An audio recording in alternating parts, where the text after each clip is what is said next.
Hello and welcome to Tennis Conditioning TV. In today's episode, I will talk about rotator cuff injuries and how they can occur, since many tennis players encounter shoulder problems throughout their career, sometimes so severe that they have to end their career prematurely. I will talk about structural aspects of the shoulder joint, common rotator cuff injuries and how they can occur, signs and symptoms, treatment options, and to the end, exercise recommendations. The shoulder joint, also called glenohumeral joint, is a multi-axial ball and socket joint, also referred to as diastrophic joint, that has the greatest movement capabilities of all joints in the body. Because of its superior movement capabilities, it lacks stability. Stability is sacrificed to enhance mobility. Even though it is a ball and socket joint, the glenoid fossa, meaning the socket portion, is relatively shallow and the ligaments are lax within normal movement ranges. Therefore, other structures are needed to keep the humeral head, meaning the ball portion of the shoulder, in place. The structures that contribute to stabilize the humeral head are cartilage, ligaments, muscles and tendons of the rotator cuff musculature, which are the supraspinatus, infraspinatus, teres minor, and subscapularis. The most common injuries are shoulder dislocations and tears or inflammation to the tendons of the rotator cuff muscles. Shoulder pain is generally caused via impingement or tendinitis. Scapular impingement or inflammation of rotator cuff tendons caused by micro tears. The rotator cuff muscles are small compared to the deltoid or biceps and hence require adequate strength and endurance to ensure proper functioning of the entire shoulder joint. Now, due to prolonged and repetitive activities, especially overhead movements like serving, the small rotator cuff muscles cannot maintain dynamic stability due to muscle fatigue and/or other factors such as muscular imbalances, poor technique, inadequate warm-up and conditioning. All these aforementioned factors can lead to rotator cuff tendinitis or rotator cuff impingement.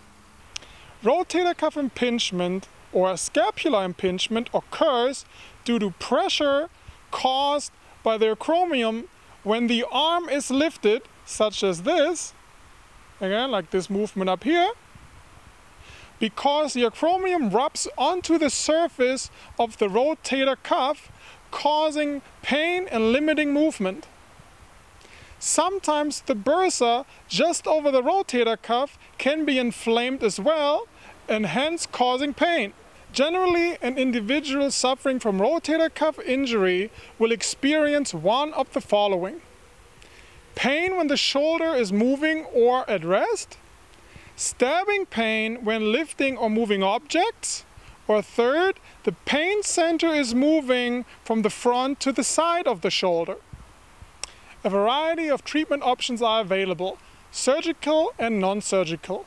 Today, I'll be focusing on the non-surgical options. Initially, athletes are advised to stop any overhead activities such as serving and rest the shoulder for days or weeks, depending on the severity of the pain, and anti-inflammatory medication generally accompanies the rest period. If the pain is more severe, cortisone shots, meaning injections, can be applied to the affected area, such as the bursa.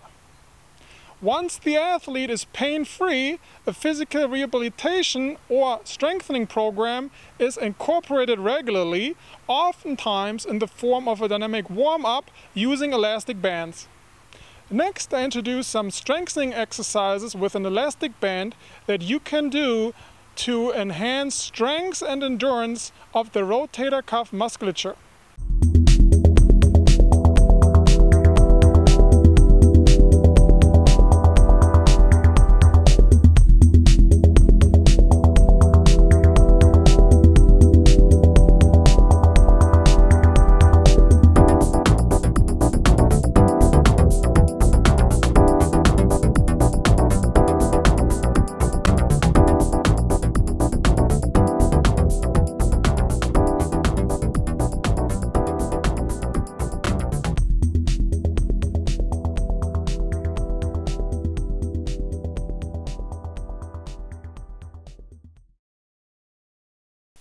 Well, that's it again for today's episode.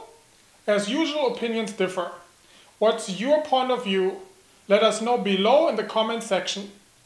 A brand new episode will be available next Sunday. So make sure you don't miss it and subscribe. In the meantime, I recommend you watch some of the previous episodes. You should really watch them all. If you like what you saw, tell your friends. I'm sure they will appreciate it. I'm Philipp Halfmann. Thank you for watching and auf Wiedersehen. Tennis Conditioning TV episodes are licensed under Creative Commons. You are welcome to link or embed these videos, forward them to others, and share these ideas with people you know. Brought to you by Advanced Concepts of Strength and Conditioning for Tennis. Available at tennisconditioningbook.com. Music by Dan O at danosongs.com.